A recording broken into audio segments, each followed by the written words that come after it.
Notorious from 1946, starring Cary Grant, Ingrid Bergman, Claude Rains. And the quick description is the daughter of a convicted Nazi spy is asked by American agents to gather information on a ring on Nazi scientists in South America. How far will she have to go to ingratiate herself with them? Honestly, I could have picked any Hitchcock movie perhaps on this, because I think all the themes that I've been talking about of human relationship, human condition, ideas, themes, and then all the different departments working in concert in service of characters and the story. There are very few people who strike that balance, but also make it super entertaining and fun and riveting, which is another thing that we explicitly haven't talked about movies, is that they also have to be fun, in addition to all the other stuff that we've been talking about. And so there's nobody else who, to me, strikes a balance between all of those things. And I think this movie does it probably the best than any other movie in my mind, where once again, you have this sort of epic sweep, history-driven, real-life stakes at play, but at the same time, it feels really personal as to what is happening in the lives of these people. So personal that when you're in that wine cellar and stuff is going to happen, the stakes are high in the context of the movie and the film, but also the larger implications of the world that they're living in at that time. Like, you feel the pressure and the layers of that in that moment, which is, so brilliant. From a performance star level, once again, like, you see two people at the height of their powers being grounded and naturalistic, but also exuding their star power and charisma in a way that's so palpable, even more so than A Place in the Sun. Because I think, to me, this movie really sort of puts star performance and what being a star even means. Like, Cary Grant is ultimately Cary Grant in the movie, but you're sort of seeing him from the lens of what the story is and what the character is. And then sort of, creating this mood of thrill and mystery with themes of love and am I in the right, am I in the wrong, how far will I go, like the description said as well. All that is being handled so deftly, and you're at the edge of your seat all through. You're rooting for people, your allegiances are shifting.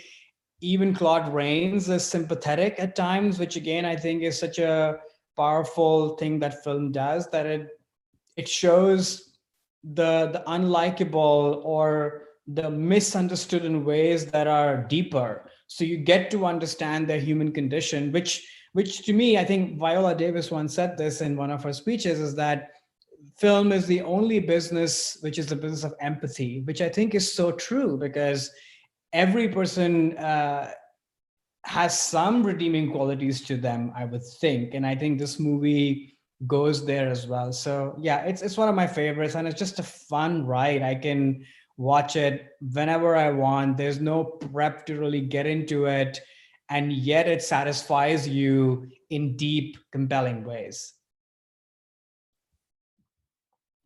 Hitchcock is one of my favorite directors, and this is one of his best films, one of my favorite films of his. It's so perfect. I first saw this film actually in a Hitchcock class that I took in college. So I had liked Hitchcock as, before going to college, but it was more of his later works, the 60s, like The Birds and Psycho, and even like North by Northwest. But I hadn't seen a lot of his older films until this class, where we watched most of his filmography. I was just blown away by this film in particular. There's especially that incredible scene where she's holding like that key behind her back, and the camera's starts way up high and just like gradually goes in and like zooms into this key, which plays a very important plot element. But it's how he uses those techniques to just ratchet up attention of something that, like, okay, she's holding a key, but how do you make that, elevate that small thing in the plot to the amount of tension and suspense that it actually has. in the plot, even though it's such a small element. And he does that so well, and that one shot just really sticks in me. But yeah, some of my favorite actors of all time are in this film, and they're all firing on like all cylinders, top of their game. I mean, just absolutely, yeah. This film is perfect. It's so good.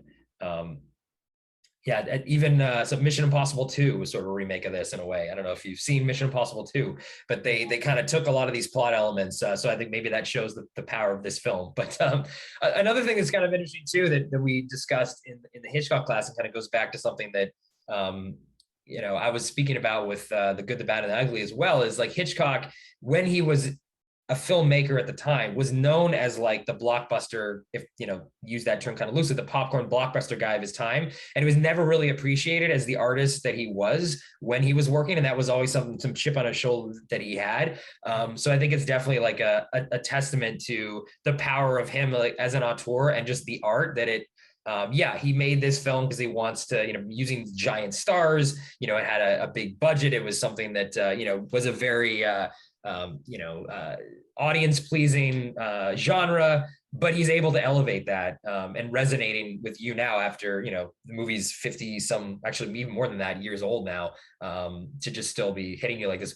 On this, I'm just curious too, like when did you come across this film, and in what way? Because I think what's interesting about this discussion here today is that we did kind of stumble upon these films and our love of film at different times in our lives. So I'm just curious on when you discovered this film and how. Yeah, it's the same time frame, the mid 2010s. Like I said, all these movies were watched in the same time frame. How did I come to it? I think it was like you said, just in a different time period, which is being super entertained and blown away by Hitchcock sort of more mainstream movies that I'd seen. And by then I'd watched enough of Cary Grant and Bergman, and then to find that, oh, all these people collaborated together, I have to watch this movie. Not really, I mean, I knew I would be entertained and delighted by it, but was not expecting to be blown away by the depth of it, And I think that's sort of where my relationship with Hitchcock pivoted, not only for all the movies that I saw since, but also the movies that I revisited that I'd seen before, that, oh, there's a lot going on here beneath the surface in terms of, once again, human relationships and why they do what they do. And then how are all these techniques working to really highlight all of that? So it sort of made him my favorite director. I think I've at this point seen pretty much everything that he's made. So yeah.